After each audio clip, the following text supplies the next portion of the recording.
Distant planet, a spaceship spins out of control.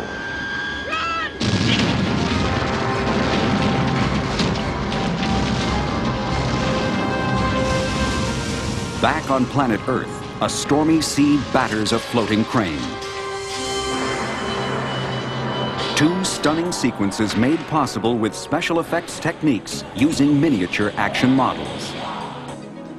Crafting models and miniatures is a fine art in itself, but photographing them to appear absolutely real on film is one of the toughest challenges in the movie industry. Coming up, we'll meet the masters of action miniatures, from Hollywood to Moscow. And we'll go to San Francisco in miniature with Forward Productions, a family business that sells spectacular scenes in small packages. On Movie Magic.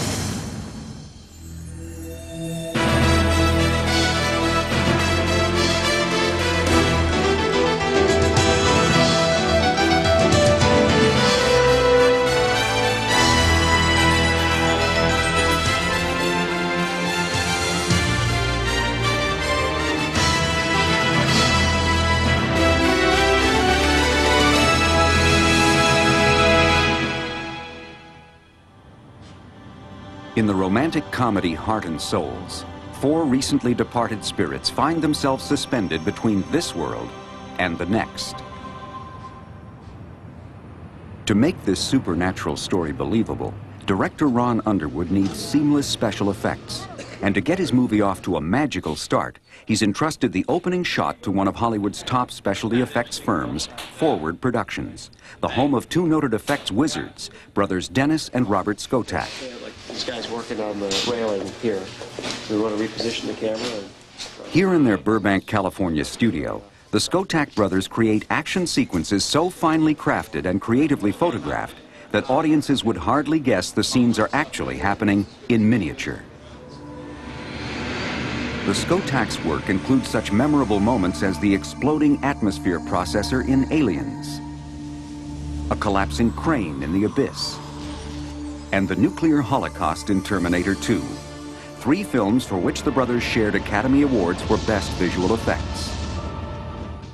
But the Skotak's movie-making career actually began in their boyhood home in Detroit. So we started out essentially doing little tabletop miniature setups when we were probably 5 or 6, 7 years old. And our neighbors thought we were all crazy because they'd see us out in the backyard and hauling stuff out of the basement and building sets and shooting them at night with floodlights in the yard, that sort of thing. We did a couple of little 8mm films, one of which was our version of the Time Machine. Visual effects were just sort of to extend what we could do with our meager dollars into something that's a little bit more spectacular. Today, the brothers continue their lifelong filmmaking partnership. I would say that Dennis and I overlap a tremendous amount in our work. Primarily, Dennis handles the photographic and the lighting and the look. I am very involved with the art direction, the design and concept of the shot, and the direction of all the action within that. The result of the brothers' long-time collaboration is a resourceful approach to movie making. A unique style that admirers have termed SCO technology. To us, our approach to doing special effects is so logical that I don't see any other way of doing it. It's an extension of what we would have done on a low budget if we were doing it ourselves in, say, an 8mm. It's just you carry it further. In modern effects work, many filmmakers opt to shoot scenes as separate elements that are later composited into a single image. For example, in this television commercial directed by Ridley Scott, the Skotaks utilized miniatures, computer-generated images, and live-action footage. When these individual elements are digitally combined, the results are devastating. But the Skotaks first achieved prominence by helping to revive an older, more traditional approach. This technique is known as in-camera, because the complete effect is achieved by photographing all of the elements at one time using a single camera, or by photographing multiple exposures on a single strip of film negative. We do a lot of things in camera so that we can show to the director, to the producer, whoever the art director, what the final shot would look like much faster, and there's less ambiguity about it. I mean, it's all there, you can see it, and they really love it. And we do too, because it's very direct. You're not surprised later on. Such effects-driven films as Darkman, Tremors, and Bram Stoker's Dracula have featured shots created in camera by the Skotax. For Terminator 2, they utilize both traditional and cutting-edge techniques to realize director James Cameron's vision of a nuclear nightmare. And they know what's going to make a great shot, from computer-generated imagery of the collapsing buildings and the shockwave propagating across the city, to just good old-fashioned run the cameras up to 120 frames and blow it up, miniature photography. They didn't just create the storyboards, they went beyond the storyboards to create a really memorable sequence. The Los Angeles freeway shots demanded special attention to detail. A very large miniature required a lot of force, a lot of air cannons to blow these vehicles away. The vehicles were actually being pulled by cable. In addition to that, there were some palm trees that get blown over, and those were pulled by cables. The Skotax believed that the long setup time required for creating shots in camera pays off with a cleaner, more realistic image. That's the way real life occurs. In a sense, when you're looking at a shot that's done in camera, you're seeing it as an integrated image. There's no guesswork. In contrast to the overwhelming fury of T2's Judgment Day, the Skotax work in Heart and Souls will be much more subtle. The opening scene will present an aerial view of San Francisco circa 1959. In setting up these opening shots of San Francisco, the flyover, we wanted to create this majestic, almost heavenly view of the earth, almost like here's God looking down, now starting to focus on particular characters in the scheme of life who have to live through these events. To create San Francisco in miniature, model makers handcraft 200 buildings out of plexiglass. They paint everything but the tiny windows black. Lights positioned underneath the set shine through the unpainted plexiglass, creating the illusion of sparkling skyrises. The challenge here is that to make the clouds look right, to make them feel like they really are clouds, because they're actually polyester fiber fill. They're stuff that's pillows are made out of. They work great as long as they don't droop, and one thing you can't have is a droopy cloud, because it just doesn't happen in real life. A lot of what we were doing was being very careful in the planning of the look of the art direction, and in creating little glints and blinks of light over the city and clouds that came in just right and revealed parts of the city in a very magical kind of way. Once the Skotax complete this sequence, they begin work on another heavenly shot to close the movie. In the final scene, the film's two romantic leads, Robert Downey Jr. and Elizabeth Shue, are inside San Francisco's beautiful glass-walled conservatory. The shot has us seeing them embracing, and we pull up and away from the window of the conservatory and crane up and go up into the sky. Since filming this shot at the real conservatory isn't practical, the forward model makers build a 1/4 scale replica of the building's roof. Lights on. To photograph this shot in camera, the Skotax use a process called rear screen projection. A film projector beams footage of the young couple onto a screen placed behind the model conservatory. A computer-controlled camera films the projected pictures through the glass roof, gradually pulling away to tilt up at the night sky. Rear screen projection is an old technique. It presents a challenge in that it has to look real. In the old days, you could see somebody standing in front of the projection. You could tell what it was. Today, by doing proper lighting to the screen, you can make this look very believable. For this rear projection shot, the Skotax team mounts the conservatory model on its side. This allows for an easier setup of a shot that will encompass 180 degrees. Standing in for the night sky is a front screen dotted with stars made of reflective tape. Every one of those is hand glued on there. It's front screen material. It's incredibly reflective, so when you're online with it, it creates a beautiful starry nighttime sky. Previously shot footage of the couple is carefully projected onto the appropriate spot. Then, to help mask the cut between the live action footage and the miniature shot, Dennis adds an artistic touch. Which is sort of a whitewash over all the windows. It lets us see a little bit through, but not too much. When we pull back out of the window, we see them dancing. We just see them through a haze of glass. With a combination of live-action footage projected on a rear screen, the miniature model conservatory, and a front screen night sky, the Skotax give this heartwarming story a fairy tale ending, a finale that invites moviegoers to wish upon a star.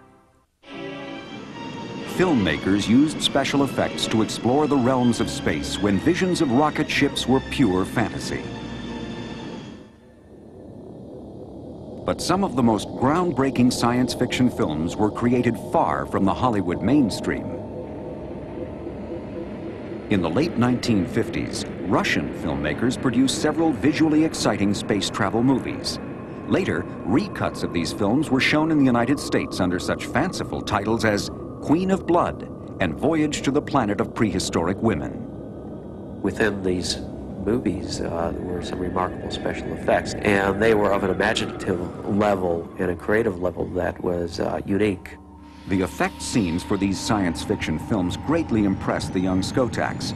Robert began a long-distance quest to find the Russian artists and learn their trade secrets. I found that there were primarily two people whose films I was seeing. I was seeing the work of a man named Pavel Klushantsev and another man by the name of Mikhail Koryukov. To hear the true story of these pioneering effects artists, Robert traveled to the former Soviet Union in 1992.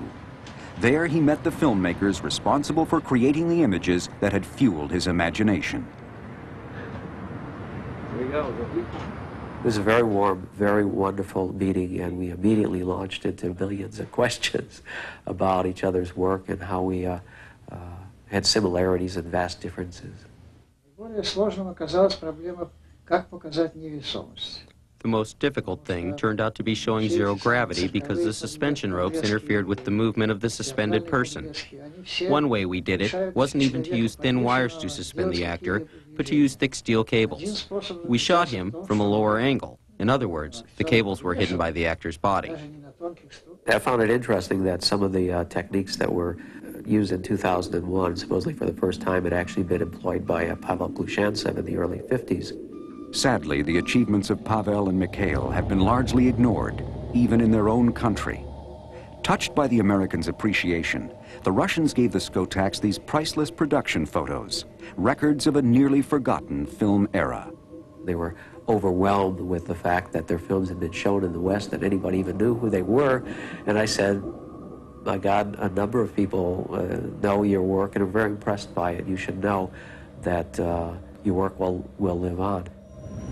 The Skotax's intimate knowledge of space films proved invaluable when they oversaw the visual effects for Aliens. For one heart-stopping shot, Dennis and Robert used a combination of miniatures and rear screen projection to create the illusion of a shuttlecraft crashing on a distant planet. Among the difficulties you'll find in a setup like the dropship crash is how to give the sense of weight. What we did was dress the set with ash and fuller's earth and various particulate matter that would scatter instead of clouds of dust and send bits and pieces flying at the camera.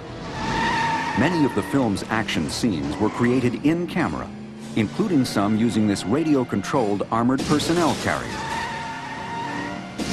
Our miniature, which was roughly 5 feet long, the only way we'd get to go fast enough was to actually build the set as a downhill slope.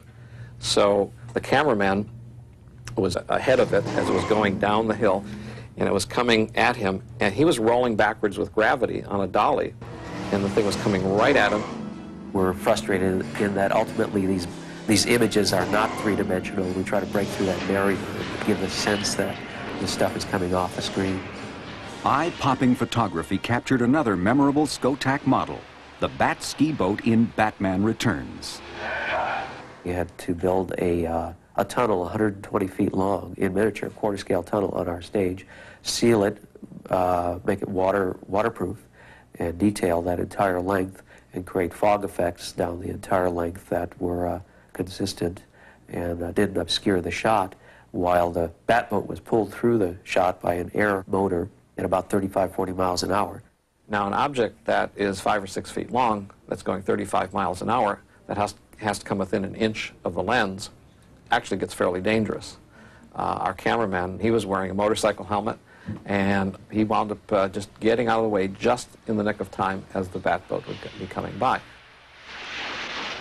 Just as Soviet filmmakers influenced two brothers on the other side of the world, so are the Skotaks creating a body of work to inspire the next generation of effects artists.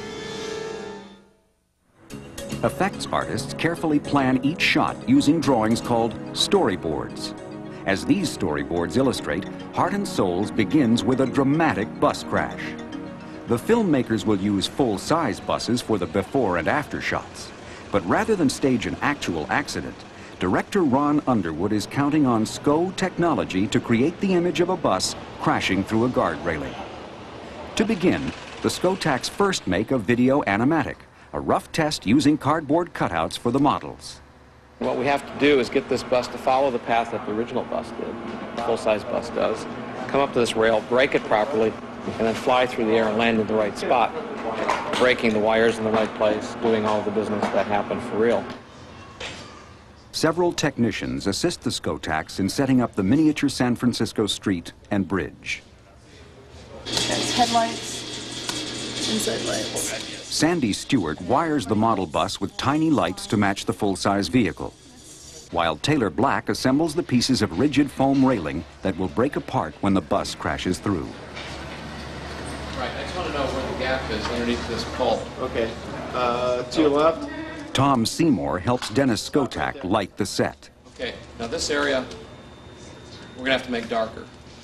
Lighting in miniatures is a very, very key part to making it look believable. We place little pools of light. We put a little light in one spot, another light in a little spot, and then we have to take flags and C-stands and cutting off areas of light so that we make it not only look interesting, but look believable.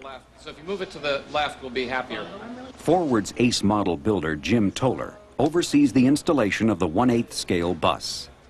The bus rides on a steel plate in the little track, which is being pulled by a cable that goes around a pulley at the front of the bridge, and it goes all the way back and then up to the ceiling. It's connected to a bundle of sandbags. And those sandbags are connected to another trip release. So when that is pulled, the bags will drop, and it'll pull the chain reaction will pull the plate forward. When the trolley bus's cables break, a handheld grinder will create miniature sparks. As the team completes their work, Robert steps in to ensure the street will appear appropriately weathered. Dozens of minute details are checked in order to create a shot that is totally convincing. Right, okay, Taylor. So when I say it'll be roll camera, A-B smoke, just go ahead and put one on and put the other on, because they'll get speed pretty quick. Once the bus is in motion, we don't stop rolling cameras. Right. There's nothing we can do about it, Even if the windows fall out or whatever. no matter what. With everything in place, filming begins. Roll camera. Speed, and action.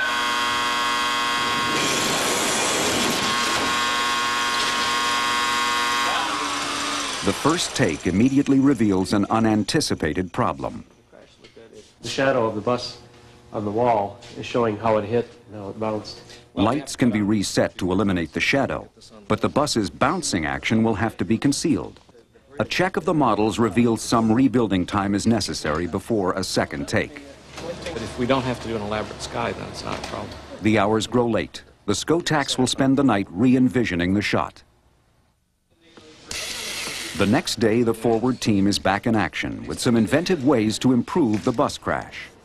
It was decided that we would try and block some of the action of the bus exiting with some foreground elements, which would be part of the shot. There'll be a parked car and a parking meter in front of it. Jim carves the meter body out of a rigid polyethylene foam and fabricates the glass piece out of plastic to quickly create a realistic miniature. The parking meter is positioned under a car fender to complete the shot. Down and just take the whole thing down. Yeah. Half an inch. Car no longer looks like it's parked way over past the meter. All of the elements are finally ready for another take.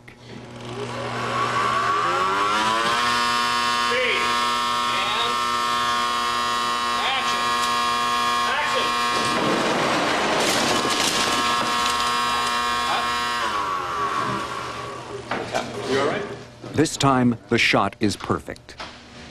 And and it's gone. After many hours of work, the Forward team savors its success. It's so much more fun when it works. The addition of the car and the parking meter in the foreground actually helped the shot. It's gave it a more depth. A technical problem actually resulted in an artistic improvement. The movie's director couldn't be more pleased. How to photograph the miniatures is the real key, and where the Skotex are such masters is in terms of photographing and lighting miniatures in a realistic and beautiful way. After working 17 or 18 or 19 or 20 hours or whatever it takes to get something done, it's so satisfying. We've solved all the problems that were unsolvable. It feels like, well, that was worth it all. And then the next challenge comes up and you begin to wonder, is it worth it all again? The real reward for us is much less something like an Oscar, but is seeing a great shot on the screen and knowing that it's going to be around for a number of years, and a lot of people will appreciate it. Adding their own innovations to time-honored miniature effects, the Skotex have made unforgettable movie magic.